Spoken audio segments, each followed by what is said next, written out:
Welcome to episode 50 of Everything Sports with Aman and Evan. I'm your host, Aman Carney. Evan is out today, but we still talk about the hottest topics in sports of the course the past week. And before I get into what I'm going to talk about in today's episode, I just want to give a quick shout out to you guys listening to my podcast for 50 episodes. I started this at the beginning of 2021, literally. I think January 3rd, I want to say, is when I posted my first episode. And 50 episodes in, man. And here's to another 50, 100, 200. It's going to keep going. And it's going to be great. But today is just going to be breaking down the NBA seedings for the NBA playoffs. Yes, it's finally here after this extremely entertaining NBA regular season. Without further ado, let's get into the episode. But remember, we post at the start of the week on Monday and at the end of the week on Friday. So let's start in the Eastern Conference. This isn't going to be my predictions for the entire NBA playoffs. That'll be either on a live stream with Evan or just a whole separate, longer episode. I still haven't decided yet, but these aren't the predictions. Other than I will make my play-in tournament predictions. So we'll first start in the East, give a team-by-team breakdown. Miami Heat, I feel like at the start of the season, you could have had 5 teams play for that number 1 seed. Miami, Boston, Milwaukee, Philly, or Brooklyn. Chicago did fall off a bit to the 6th seed, but I still consider them an elite team, and they're a sleeper team. I didn't have my podcast during the NBA bubble, but if I were to show you my bracket from back then, I called Miami going to the finals. So don't sleep on Chicago potentially upsetting Milwaukee, because you got to remember Caruso was out, Ball was out. It's the same thing with Cleveland. They were a top 4 seed, and then the last month or so, injuries plagued them. Like, their injury luck has been horrible towards the end of the season. I hope they can get it back, because if it wasn't for injuries, they wouldn't be sitting here in the play-in tournament. And I just feel for them.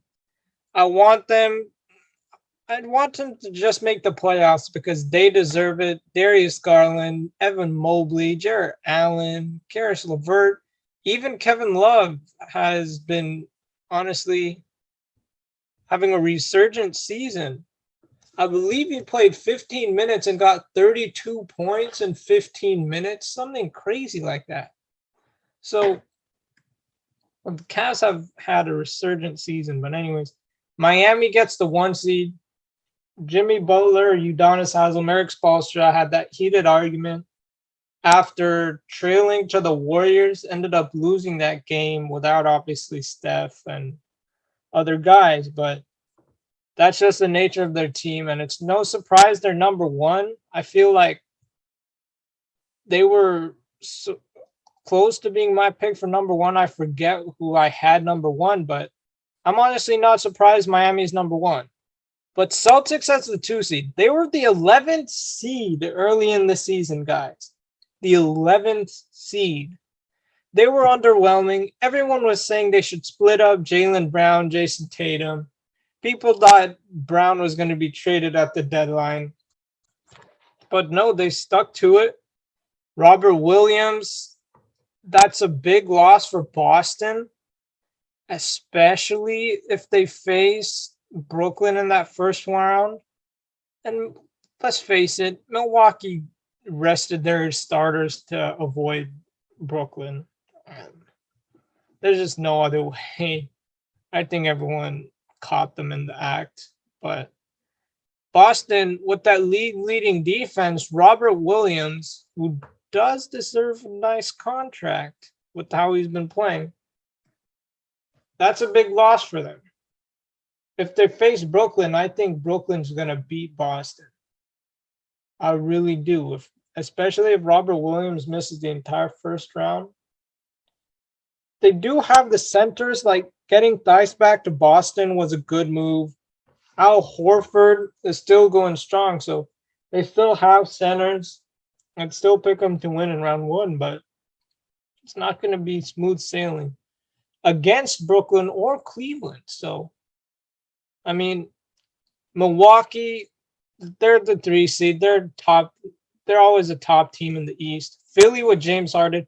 James Harden has got to figure it out, man, because everyone was so shocked by this move on deadline day, and he showed flashes that he could work well, but he has struggled, I want to say, the past 2-3 weeks.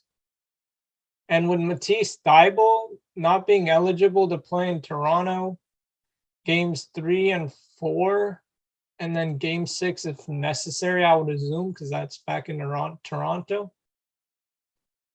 I don't know if the Sixers can beat the Raptors.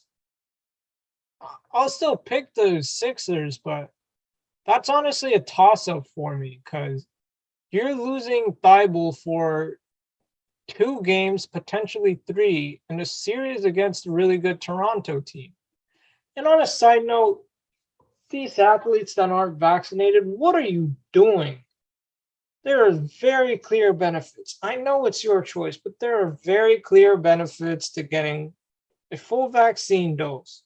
Sure, you can still catch COVID. But is it likely that you will without a vaccine? Is it as likely? No, it absolutely is not. Because you not being vaccinated is putting risks on others. You're risking other people's lives just because you want to push your own personal agenda. And you say that your doctors support you. Which doctors in this world aren't vaccinated? Aren't fully vaccinated, I should say. And Matisse Thybulle, come on, man. Andrew Wiggins got his vaccine because he recognized the impact if he didn't. Just get it to help your team. And I don't know how you're recognizing that it's not helping yourself, but it's your choice, bro. Toronto is a surprise. Probably a team that benefited from Cleveland injuries. They're a 5 seed. They're a really good, pesky team. They're 8-2 in the last 10. Siakam's been playing well. And then Chicago Bulls have really slumped lately, 4-6. They were supposed to be a really good team. Like I said, they're a sleeper team. I knew DeMar DeRozan was an amazing signing for them, by the way, as that happened. And people were not like thinking of the Bulls highly because of this signing. They thought it was a bad signing and everything like that. But like, come on. You gotta see this player's potential. Not even potential. Man had like that crazy streak of 35 plus point games.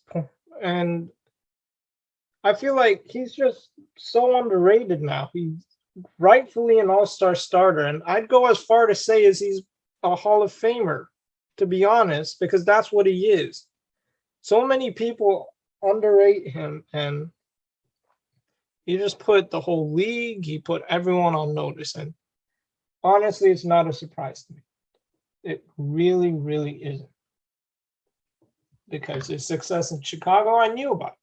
So that brings us to the play-in. The Brooklyn Nets versus Cleveland Cavaliers.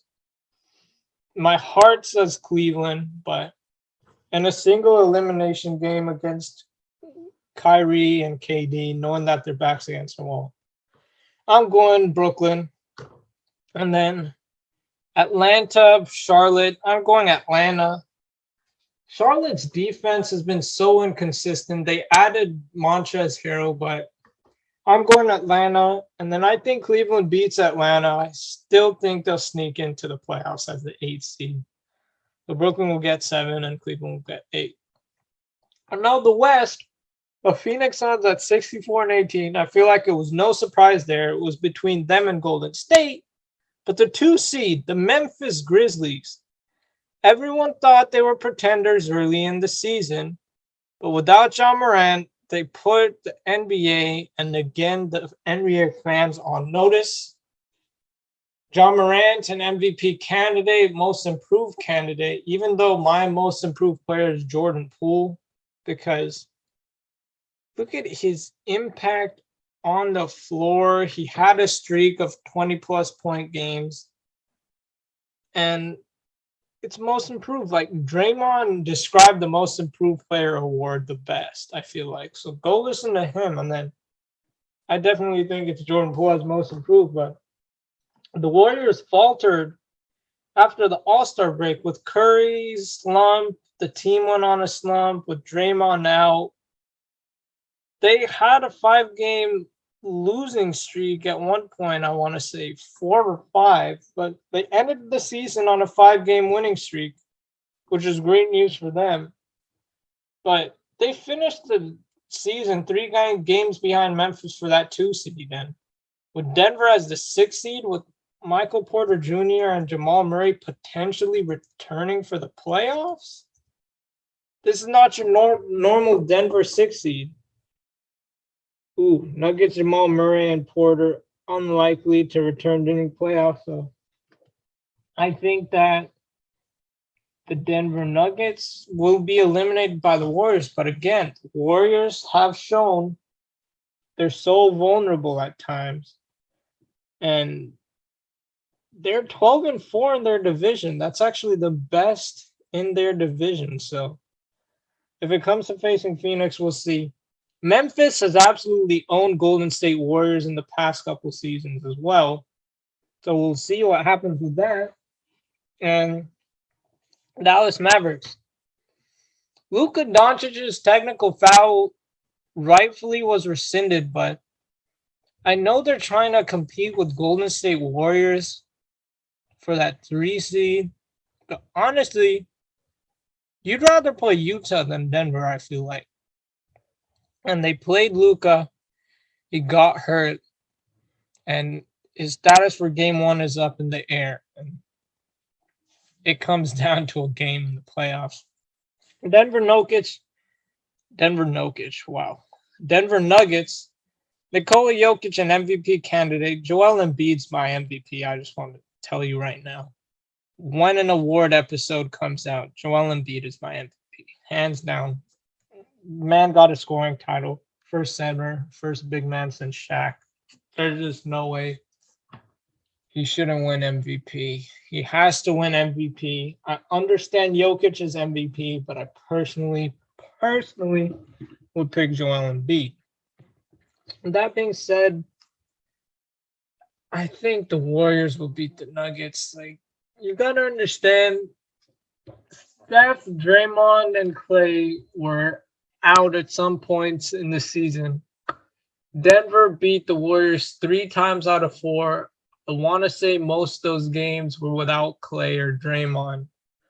So with the fully healthy Warriors team, Steph might not be available for game 1. We'll see what happens there.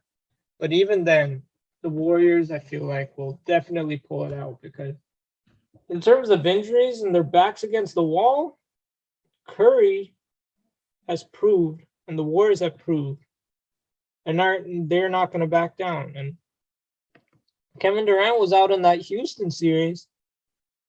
They still pulled it together. They still won. Everyone talks about in 2018, if Chris Paul wasn't hurt, they would have beat the Warriors. The whole sports world is based on ifs, but you got to recognize the Rockets had their shot with Kevin Durant injured, with James Harden and Chris Paul playing.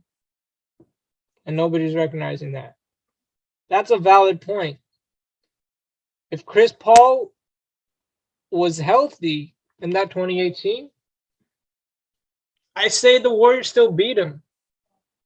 They were doing well, but can you predict the Rockets missing 27 straight threes? 27 straight threes. Would it have mattered if Chris Paul was playing or not? Missing 27 straight threes is absolutely absurd. You can't predict that. But then when Kevin Durant goes down, the Warriors have a 3-2 lead. This is your shot, Houston. This is your shot to get over the hump and beat this Golden State Warriors team that you can never manage to beat. This is your shot, and you didn't go for it. And you paid the price because you ended up getting eliminated. So my point is, people talk about Chris Paul being out. What happens if he was in?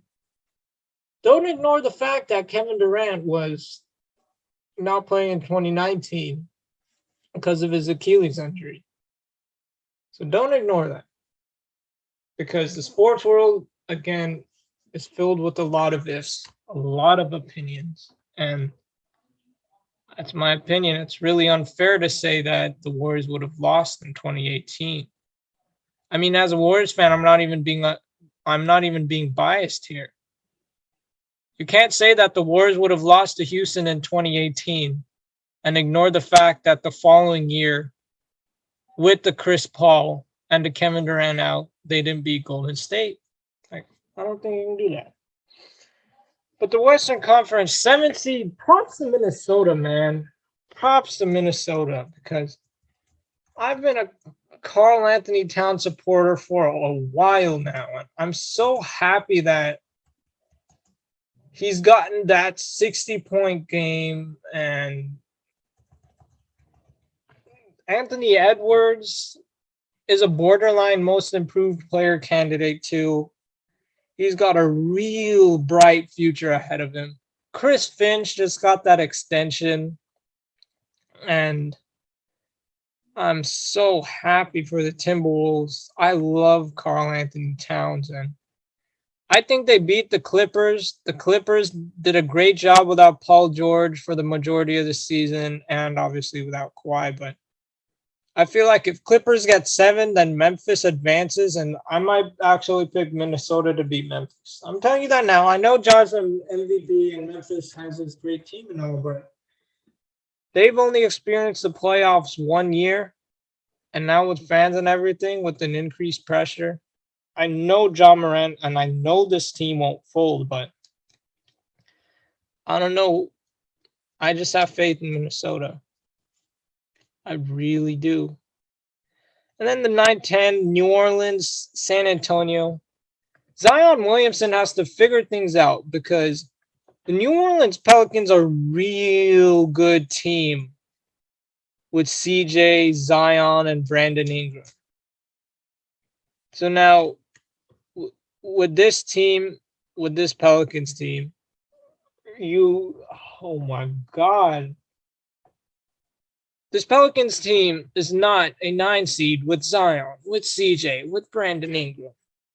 So, Zion, your health is most important. So please get that in shape for the betterment of your team. For the sake of your team. For the sake of yourself first, but for the sake of your team. I think the Clippers will be the 8th seed. The Clippers for sure will be the 8th seed. I mean, you'll see my predictions in a later episode, later live stream before the NBA playoffs. So, I mean, that's it. That's all I got. Just NBA playoffs, NBA play-in tournament starts tomorrow. I believe it's the Brooklyn Nets and Cleveland Cavaliers, if I'm not mistaken. And then, Clippers, Timberwolves, Cavaliers, Nets tomorrow. And then on Wednesday, Hornets, Hawks, Spurs, Pelicans. I'm really excited tomorrow. I hope Cleveland wins. I really want them in the playoffs. But without further ado, thanks for tuning in to episode 50, this milestone episode. I really appreciate you listening to my episodes and listening to me. Now, recently, Evan and I, but mostly me. I really appreciate you guys for coming on this journey with me, and it's going to continue. Don't stop here. The grind continues. So make sure to tune into my episodes at the start of the week on Monday and at the end of the week on Friday. Have a great week. See you Friday.